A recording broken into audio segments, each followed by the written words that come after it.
Okay, everyone, I'm back. We're gonna start the review. I'm also gonna go ahead and reset because this is frankly really boring to watch. So we have a little bit of background noise behind when I do the review. So give me 1 sec. Let me reset the game.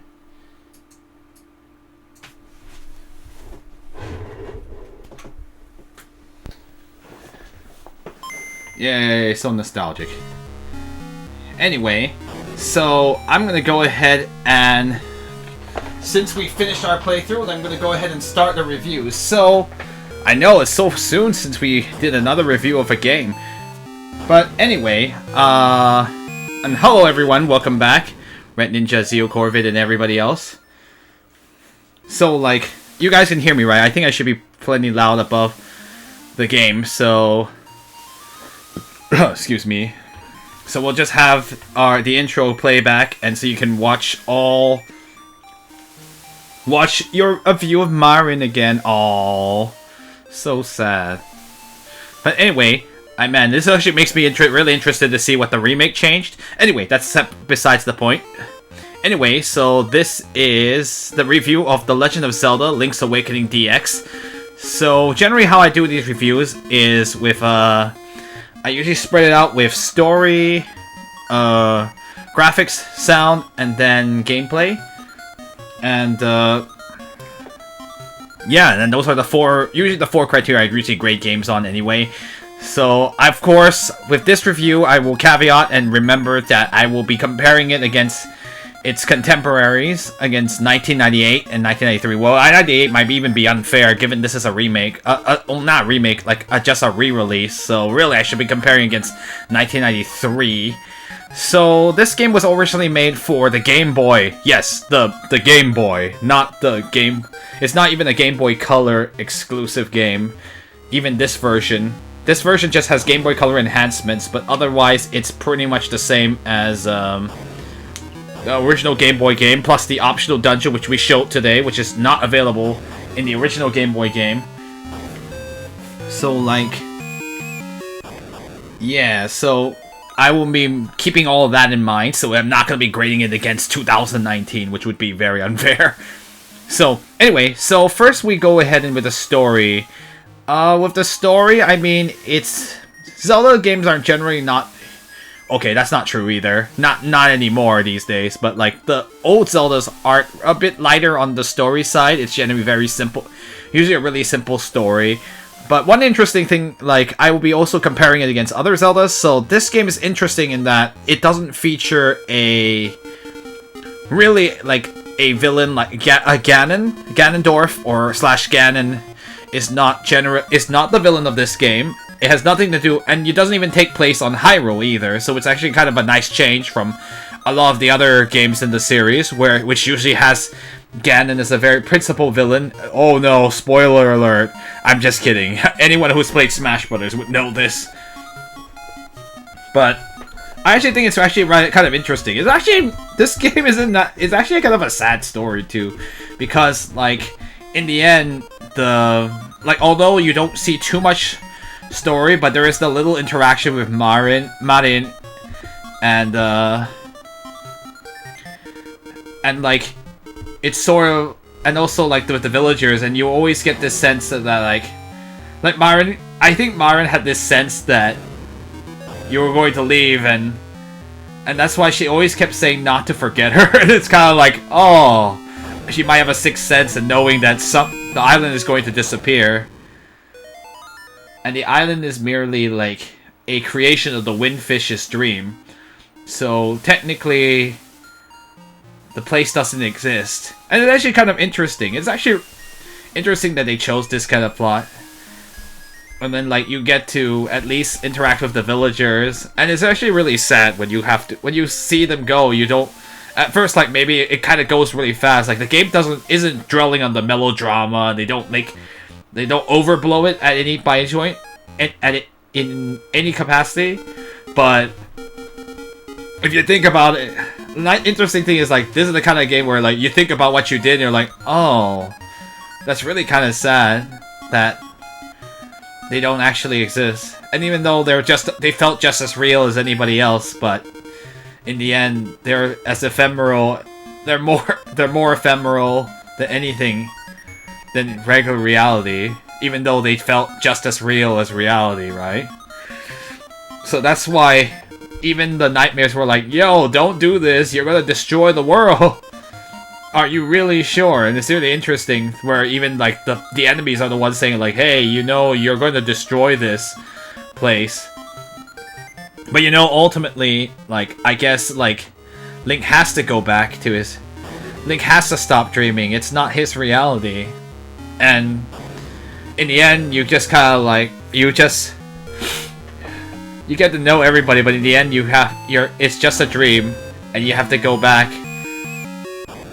And the Windfish and you are really the only ones that will remember Koholin Island. And I guess, in a way, that even though the island is technically not real, I think it points out that like your memories of the island are what makes it real. And I think that's actually kind of profound. It's actually really interesting. I guess in a way it's like dealing with... Wow, I never thought I would actually think this hard about a Zelda game. Like a story from 1993? Yeah, I know. Seriously.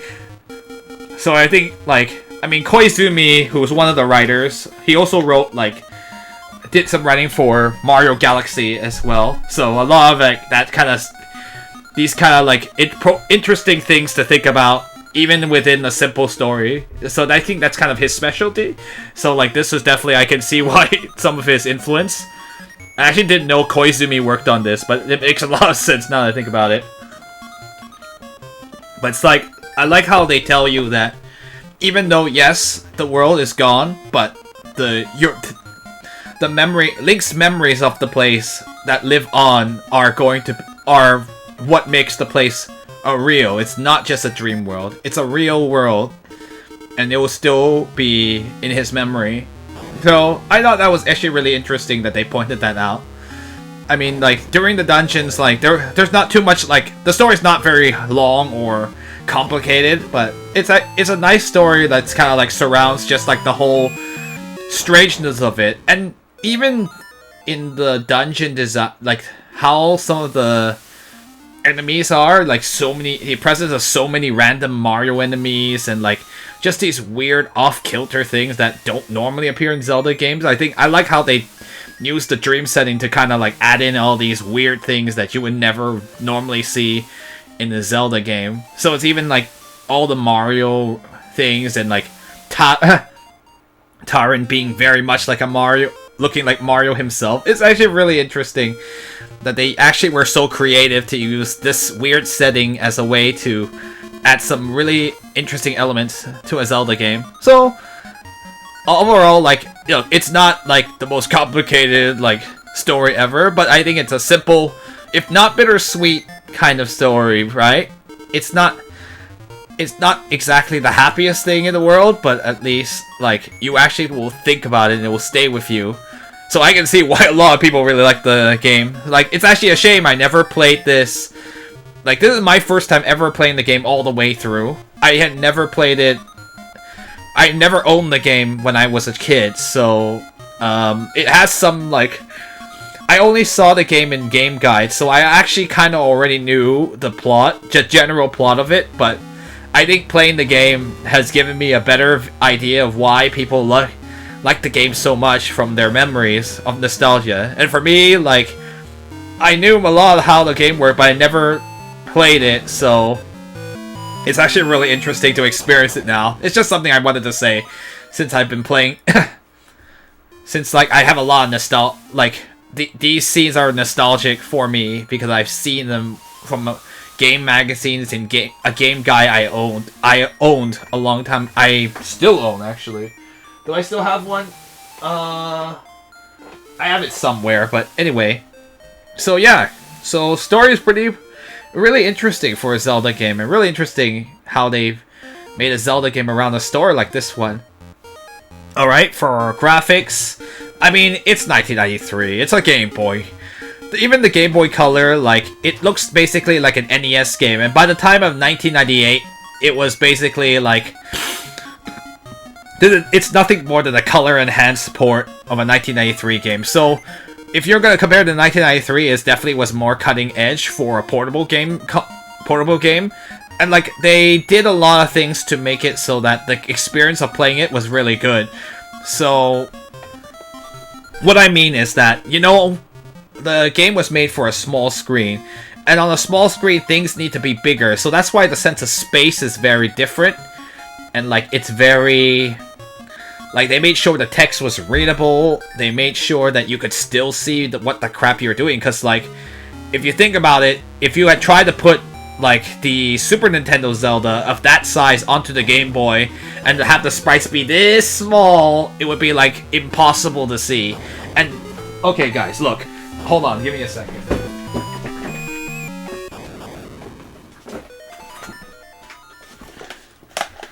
Oh... This freaking thing. This is the Game Boy. Okay, cool. Think about it. You had to play it on this tiny thing back then. So, you can tell they made especially a lot of consideration to make this, like, playable on this thing. And you know what's the worst thing about it? At the time we had this, there was no backlight. So, I had to play it under this thing here to see it. Like, I have light over here. This is the only way you're gonna see anything. You can't play this at night, and it will break your eyes. It would really suck, wouldn't it? So, like, that's why for graphics, like, a lot of it, I'm praising them for, like, making it easy to read, and yet still feel like you're playing a pretty, like, a meaty Zelda game. You're still, like, the world feels like it's still big enough. Like, you don't feel like, oh, this is a really small world. This is a Game Boy game. It's really short.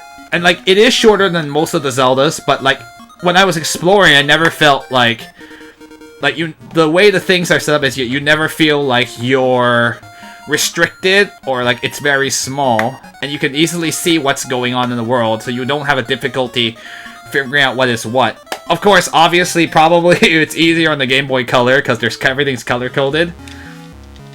But yeah, I'm really impressed with how good it looks. And even all the special animation and stuff.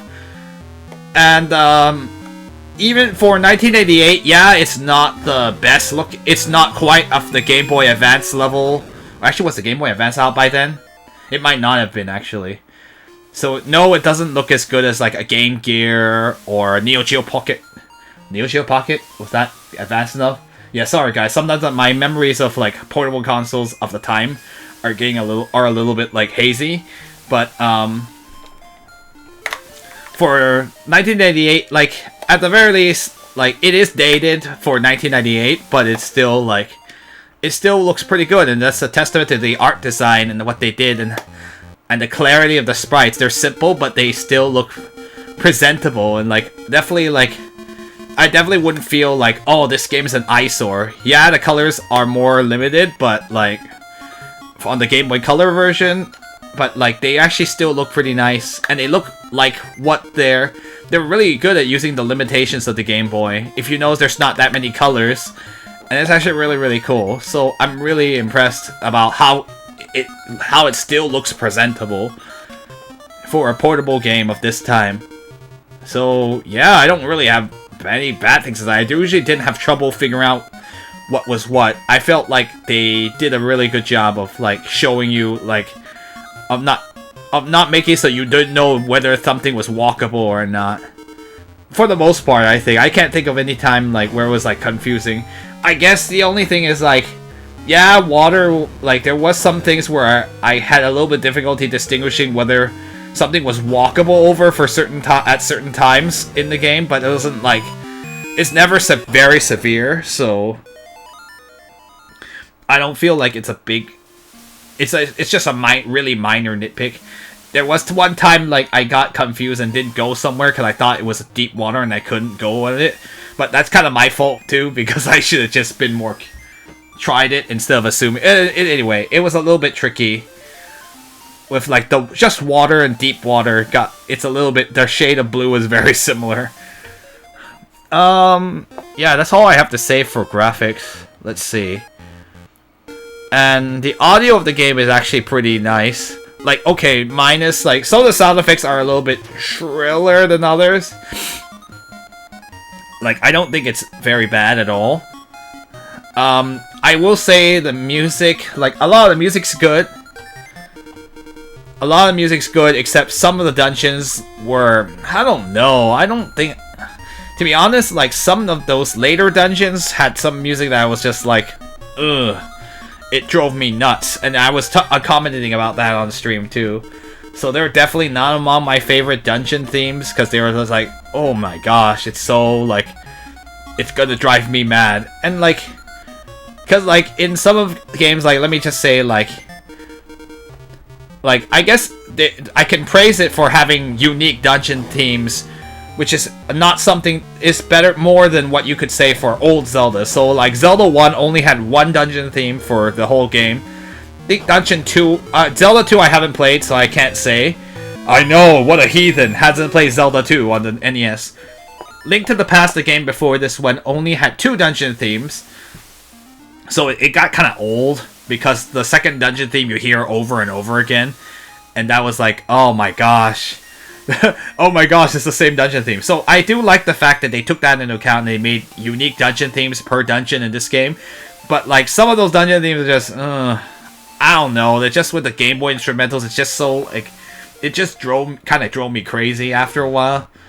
So, like, eventually, I kind of got over it, but, like, it's not great. But I'm hoping, but, like, yeah, the song, the Marin song is really important, and, very memorable, and, what am I gonna say again? And of course, there's the iconic Zelda theme, as you hear right now, over here. And, yeah. And, like, I do appreciate the audio as well, being very, like, clear about whether you're hurting something or not. That's really important, because audio feedback's the way you can tell if you're damaging an enemy or you're not. So, like, you would hear, like, a ping, or, like, or, like, this, like, sound when you had no effect on something. I like that a lot. So they wanted to make sure that your gameplay experience was enhanced by the sound. So you knew clearly. I mean, people take it for granted, but, like, it's actually really important to know whether or not what you're doing actually has an effect. And, like, the effects are generally not too annoying. I mean, like, getting on low health always does suck. And, like, it's actually meant to be kind of, like, alarming, so, like, it is annoying, but it's understandable, given that you're low health, and they want to make sure that you feel the tension. So that's why they do that. And otherwise, yeah, Zelda games are known for their sound, so, like, this game is definitely no exception. So I enjoyed it. Like, not my favorite music in the series by far, but, like, it's definitely a good set of... for the most part, it's good. And finally, gameplay. So, I'm interested. Like, this game is pretty... Like, the dungeons are pretty interesting. And, like, exploration is a lot of fun. It would have been nice to have a bit more detail on the maps. I understand it was limited, so... Sometimes it was kind of hard to tell how to get somewhere, because the map is so... generalized, because the Game Boy doesn't have that kind of power to show really detailed maps. So sometimes it was hard to tell how to get from one place to another just by looking at the map, and so it's kind of easy to get lost, because you don't get the detail of how the map actually is. You only get the general location of each of the square of the locations of each place, and, like, it doesn't show you the pathways to get there, so it was actually kind of, like, rough to sometimes to find things, even though you knew generally where they were. And, like, and, like, the other thing is, like, the trading is, like, they didn't really give you much of a hint of how the trade, like, there was that couple of times in the trading, like, the whole fisherman under the bridge is kind of, like, I guess you had that hint about the water and bridges, but, like, man, if you had not done that and not done any of the trading, you'd be, like, totally boned.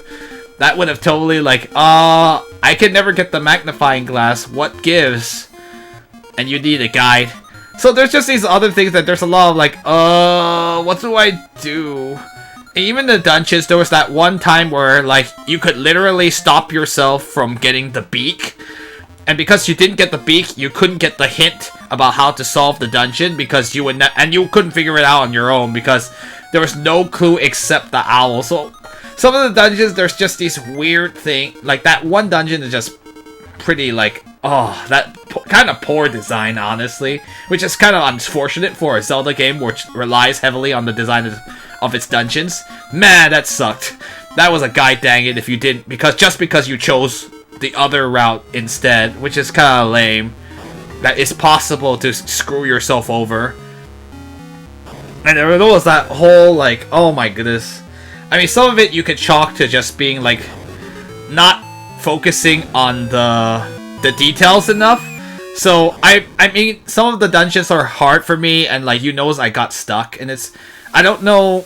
Sometimes I wonder, like this does happen where it's like, oh, I can't figure it out. And other times, like, it could also be, like, playing on stream is also affecting my ability to, like, I don't know.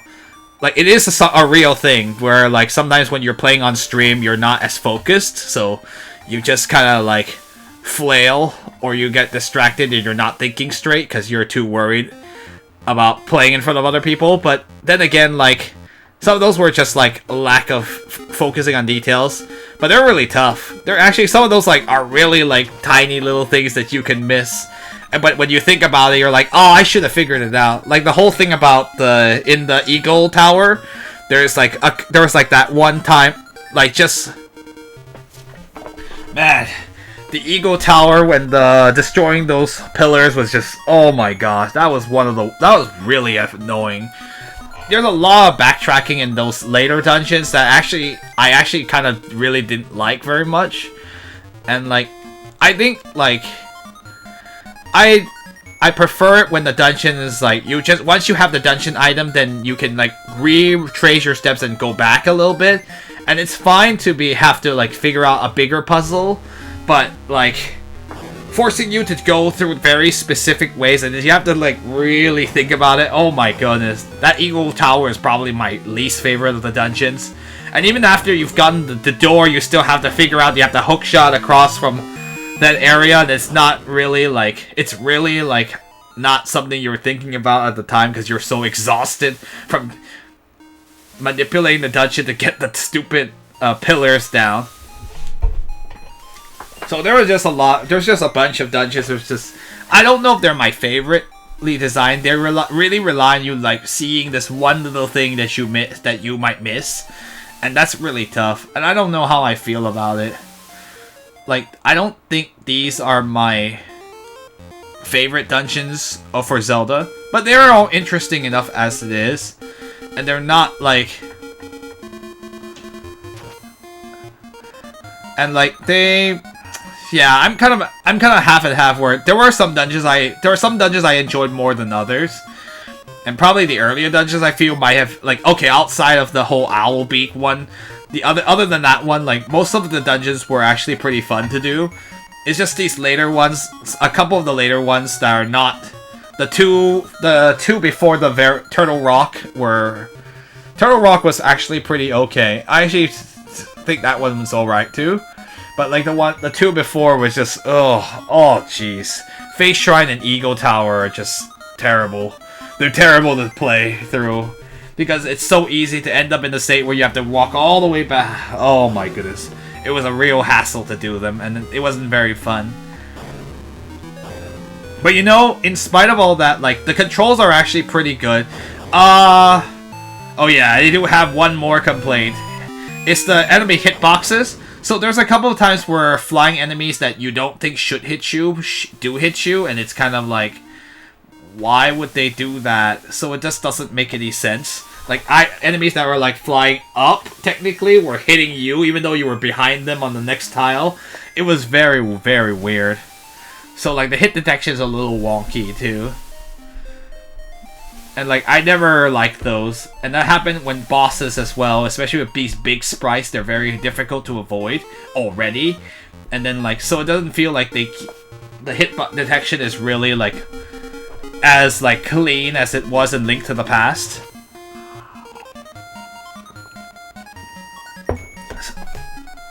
So they are just like, I don't think they're enough to make it so that the game's bad. I just think it's just something to note that like not everything is always perfect, but otherwise the game controls pretty well. They're like combat and fighting is fun, and like using the items is very satisfying, and you don't feel like you don't have that much control. So I think they did nail most of the controls.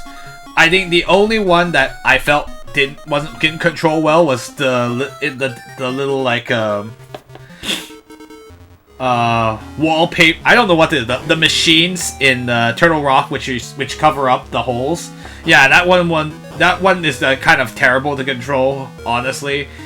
But that's literally the only thing I can think of where those controls were actually annoying and just a pain.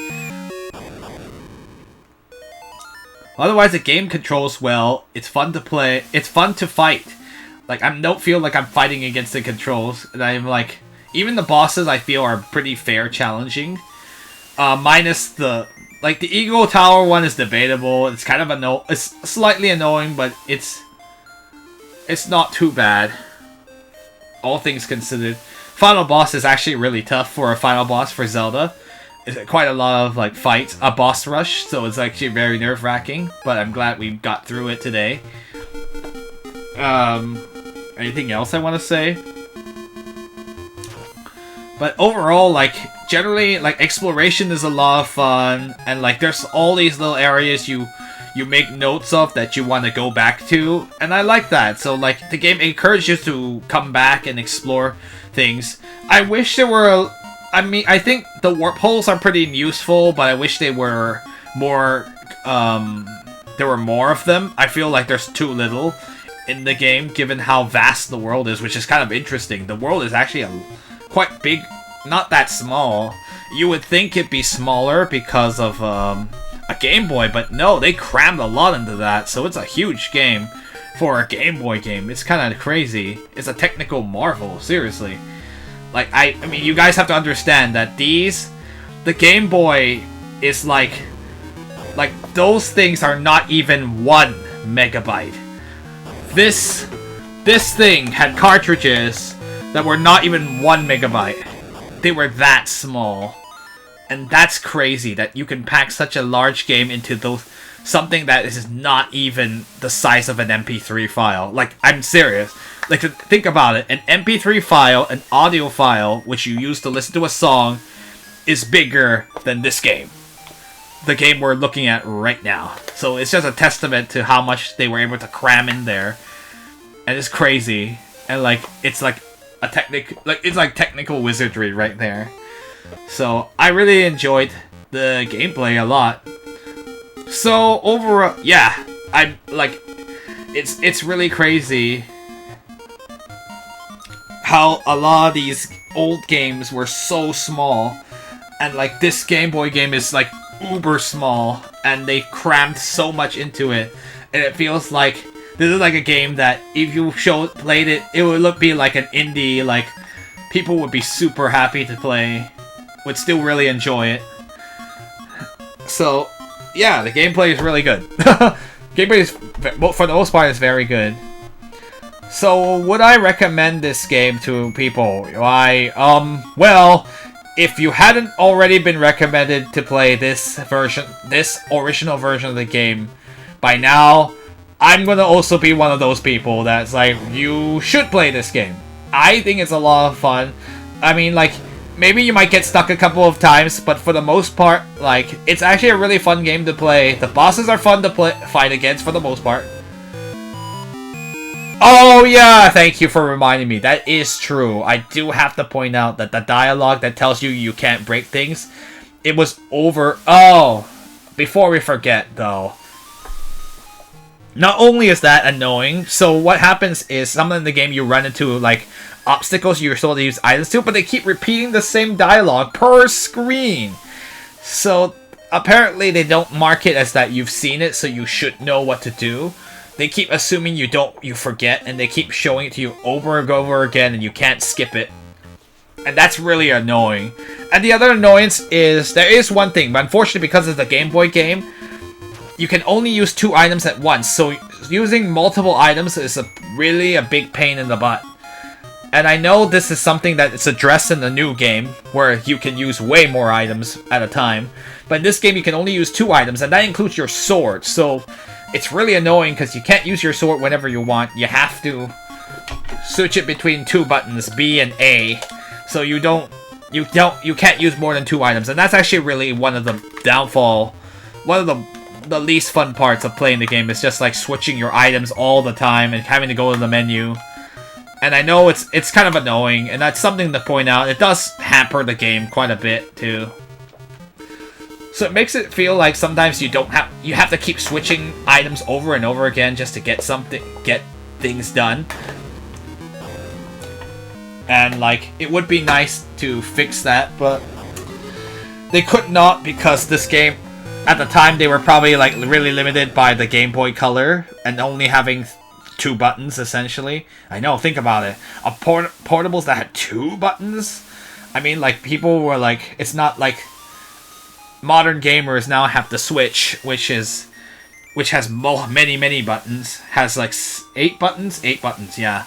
It's 8 buttons versus 2. So, we've come a long way from the Game Boy, that's for sure. So yeah, it is something to point out that because you have only 2 buttons, you can only do 2 items at a time, and that you have to keep switching them out. And it's kind of annoying, I understand. And it's very frustrating. So that's pretty much... The fact that I still think I had a positive experience in spite of that, though, is a testament to how good the game is. So, I'll be one of those people that would recommend the game to people. Like, it's not too long, and it doesn't, okay, it is kind of difficult, but, like, it's not impossible if with the right kind of, planning and the right and some practice, you'll probably be okay. And you can even increase your health and do some things to make your life easier. And, like, you can find the upgrades as well. You're encouraged to explore as many places as you can, and if you do that, you can get a lot of these useful items that will make your quest way easier. And once you get the flamethrower, you are top of the world. You can pretty much kill so many things with the flamethrower. The fire cane, sorry. So yeah, I don't think, since this is technically not it's not considered an RPG, so to speak. It is an RPG in some sense, because you have items and you do get more powerful, but you don't have an experience system like many Japanese RPGs or American and European RPGs do. So it's not an RPG per se, so you don't have to be an RPG gamer to enjoy it. If you just want to explore and have a good time, yeah, give it a try. And it's not long, so you don't have to commit a whole ton of your time. It may take longer if you don't know what to do, but now there's plenty of resources if you do actually get stuck and you can't figure it out. So, yeah, I would definitely recommend it. And if you do play this game, I guess you'll be happy to know that. Okay, so for me, it's almost a thumbs up. Well, I guess you could rent it if you could rent it back, but it's not the time period anymore. It may be the equivalent of a thumbs up rent, as in, like, I like this game a lot, give it a try to see if you like it. Almost a thumbs up buy, because honestly, you might want to play the game a little bit longer too. Like, I think it's that good. In spite of all the flaws, it's still a really fun game to play. It's a Zelda, and you can feel the love and care put into it. And the only thing is, like, it may be difficult to get a hold of this copy of the game, this version of the game. I believe you can play it on 3DS Virtual Console. I think it is available there. And that's probably the newest thing you can play it on. You can't play it on... There's no other way to play it legally these days without getting an actual cart, which would be kind of difficult now. Well, it's not too difficult. It was not a rare game. It sold very well, so you'll probably be able to find a copy like I did. But the problem is that you can't play it on anything but a Game Boy Color or Game Boy Advance or below. And so if you don't have access to those old consoles, you can always just... You could probably just get the 3DS version. There is emulation as well, but I don't have to... you can figure that out on your own. But you can play on the 3DS Virtual Console, because it should be played portably. It's more fun that way. And if you finish, there is a remake of the game, as I was saying, that came out in this year, 2019, the time we're making this broadcast. So definitely check that out too. I'll be checking that out now that I finished the original game. I'll definitely be playing the new one as well and seeing what they changed. And maybe stream a playthrough of it someday. Maybe not my first playthrough, but another playthrough of it, just to show you guys. Maybe. We'll see. And maybe not on the late night stream, but not as a main stream, because that'd be kind of like we played it already. But anyway, yeah, I guess that's the end of my review. So yeah, go get the game. It's great. No wonder people like this game a lot. And like, it has a lot of unique things going for it, even if you have played your share of Zeldas. So yeah, I guess that's the end of the review. And thank you for everybody for like sticking all the way to the end of it. I will. And with the review out of the way, now we can talk about next game. So, with Zelda Awakening, Legend of Zelda: Link's Awakening out of the way,